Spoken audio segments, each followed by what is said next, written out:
निकाह में कुछ ही देर बाकी थी कि दूल्हे के अब्बा ने ये बोलकर सबको हैरान कर दिया कि निकाह से पहले हमें गाड़ी चाहिए और वो भी हमारी हैसियत के मुताबिक। सब हैरान थे। लड़की के वालिद ने पहले ही कर्ज लेकर बेटी को जरूरत का सामान लेकर दिया था। वो इस फरमाइश को पूरी करने की ना तो सकत रखते थे, ना उन्हें उम्मीद थी कि जिनको वो अपने जिगर का टुकड़ा सौंपने जा रहे हैं वो इतने कम ज़र्फ निकलेंगे। पूरा घर एकदम सख्ते में जा चुका था। ना जाने क्या सोचकर लड़की के वालिद उठे और इंतजाम करने का बोलकर घर से निकल गए।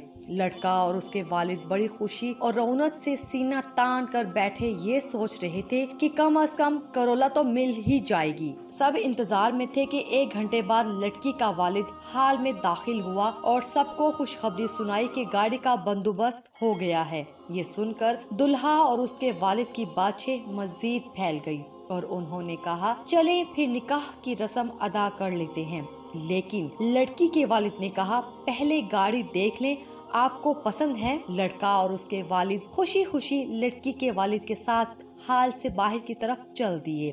बाहर पहुंचकर इधर उधर देखा, लेकिन सिवाय बारात की गाड़ियों के और कोई गाड़ी नजर न आई।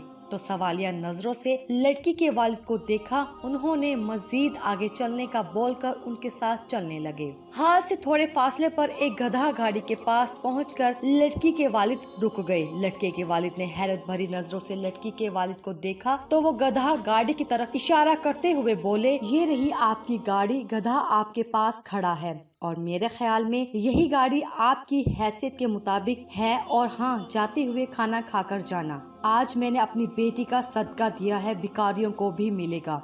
और मुस्कुराते हुए वहाँ से चल दिए। अगर आपको हमारी ये वीडियो पसंद आई है तो प्लीज अभी हमारे इस दिया वॉइस चैनल को जरूर सब्सक्राइब कर दीजिए। शुक्रिया।